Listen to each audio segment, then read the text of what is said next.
Hello అందరికీ welcome back to శ్రీవాణీస్ kitchen. ఈరోజు మన కిచెన్లో చేసుకోబోయే బ్రేక్ఫాస్ట్ రెసిపీ వచ్చేసి హోటల్ స్టైల్ దోశ రెసిపీ అండి. మీలో చాలామందికి దోశ అంటే ఇష్టం కదా. సో మీకు వీడియోని స్కిప్ చేయకుండా చూస్తే పర్ఫెక్ట్ దోశ రెసిపీ ఎలా చేయాలో అర్థమైపోతుంది.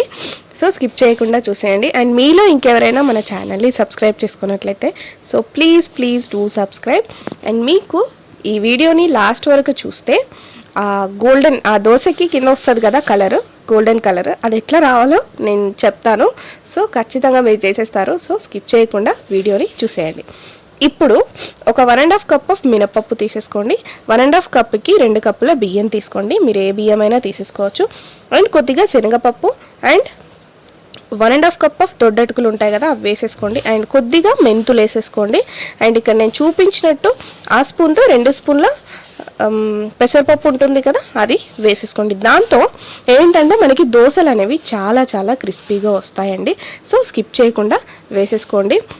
ఇలా నేను చెప్పిన మాదిరి చేస్తే మీకు పర్ఫెక్ట్ దోశలు వచ్చేస్తాయి. దీన్ని ఇలా కలిపేసుకొని మంచిగా వాష్ చేసేసుకొని ఇంకా మార్నింగ్ నుండి ఈవినింగ్ వరకు బాగా నానబెట్టుకోండి. ఇంకా ఈవినింగ్ అవ్వగానే వాటర్ని సెపరేట్ చేసేసుకొని ఇప్పుడు మనం మిక్సీకి వేసుకుందాం. అండ్ ఇక్కడ కొంచెం నైట్ అయిందండి, ఎందుకంటే నాకు వర్క్ ఉండే. సో దట్ వీడియో మీకు పర్ఫెక్ట్గా కనిపిస్తుందో లేదో, ఇక్కడ చూపిస్తున్నట్టు సరిగ్గా వాటర్ ఇప్పుడే వేసేసుకోండి. ఇప్పుడు వేసుకుంటేనే ఆ దోశ బ్యాటర్ అనేది పర్ఫెక్ట్గా వస్తుందని గుర్తుపెట్టుకోండి. చాలామంది ఏంటంటే దోశ బ్యాటర్లో వాటర్ ఎక్కువ వేయరు, వాటర్ వేయకుండానే మిక్సీ పెట్టేస్తారు. అది కాదు, అసలు అది పర్ఫెక్ట్గా రావు అట్లా చేస్తేనే. సో ఇప్పుడే ఎనఫ్ వాటర్ వేసేసుకొని దోశని చేసేసుకోండి. ఇక్కడ చూపిస్తున్న కన్సిస్టెన్సీలో మంచిగా దోశ బ్యాటర్ పట్టేసుకోండి. ఇలా అయితే మీకు బాగుంటుంది. అండ్ వీలైతే మనం ఇంకా నెక్స్ట్ కూడా వాటర్ యాడ్ చేసుకోవచ్చు.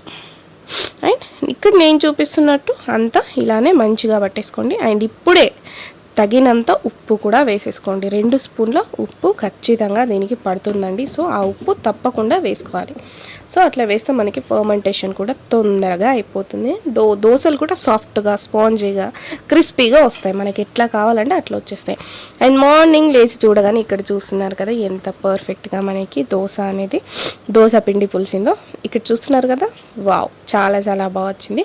సో ఇప్పుడు ఇలా ఒకసారి కలిపేసుకొని మనం దోశలకి ప్రిపేర్ చేసేసుకుందాం. ఇలా ఒక 2 మినిట్స్ మంచిగా కలిపేసుకోండి. ఖచ్చితంగా 2 మినిట్స్ కలిపేసుకోండి. మళ్ళీ డైరెక్ట్గా దోశలు వేస్తే అవి సరిగ్గా రావు, మధ్యలో క్రాక్స్ లాగానో లేదంటే పిండి అంటుకుపోవడం ఇట్లా వస్తాయి అన్నమాట. సో మంచిగా కలిపేసుకొని ఒక 2 మినిట్స్ ఒక బౌల్లోకి తీసేసుకొని ఇప్పుడు మనం దోశలు వేసేసుకుందాం.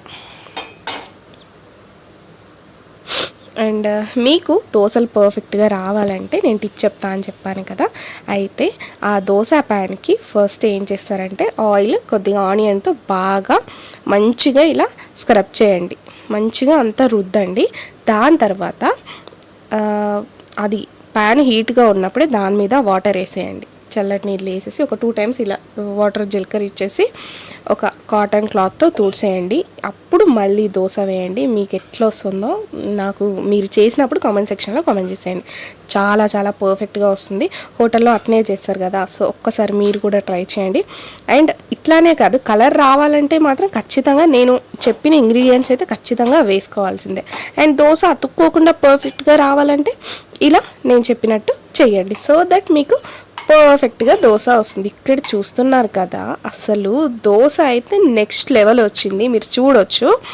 సో ఇంత పర్ఫెక్ట్గా రావాలంటే నేను చెప్పిన టిప్స్ అన్నీ మీరు ఫాలో అయ్యి తీరాల్సిందే. ఇంతే అండి, చాలా చాలా సింపుల్ కదా దోశ చేయడం. సో ఖచ్చితంగా మీరు కూడా చేసేస్తారని అనుకుంటున్నాను. అండ్ చేసి ఎలా వచ్చిందో మన కామెంట్ సెక్షన్లో కామెంట్ చేసేయండి. అండ్ రిమైనింగ్ దోశ కూడా ఇట్లనే వేసుకోవాలండి. మంచిగా చాలా చాలా బాగా వస్తాయి. అస్సలు ఇంట్లో ఫెయిల్ అనేదే ఉండదు. ఒక్కసారి మీరు ట్రై చేయండి. ఇంకా బెస్ట్గా కావాలంటే చిన్న చిన్న ఆనియన్స్ కట్ చేసుకొని నేను మన ప్రీవియస్ పెసరట్టు రెసిపీలో చెప్పాను కదా, సో అట్లా కూడా చేసేసుకోవచ్చు. ఆనియన్స్ కట్ చేసుకొని అందులో ఆయిల్ వేసేసుకొని బ్లాక్ అయ్యేంతవరకు ఫ్రై చేసి వాటర్ వేసేసుకొని తీసేసుకోవడమే. మళ్ళీ కాటన్ లేదా మనకి టిష్యూ పేపర్తో చేసినా కూడా వచ్చేస్తుందండి. ఇంతే అండి, చాలా చాలా సింపుల్. ఈ వీడియో కనుక మీకు నచ్చినట్టయితే మీ ఫ్రెండ్స్ అండ్ ఫ్యామిలీకి షేర్ చేయండి. ఇలాంటి మరెన్నో వీడియోస్ కోసం మన శ్రీవాణీస్ కిచెన్ని సబ్స్క్రైబ్ చేసుకోవడం మాత్రం మర్చిపోవద్దు. Thank you for watching.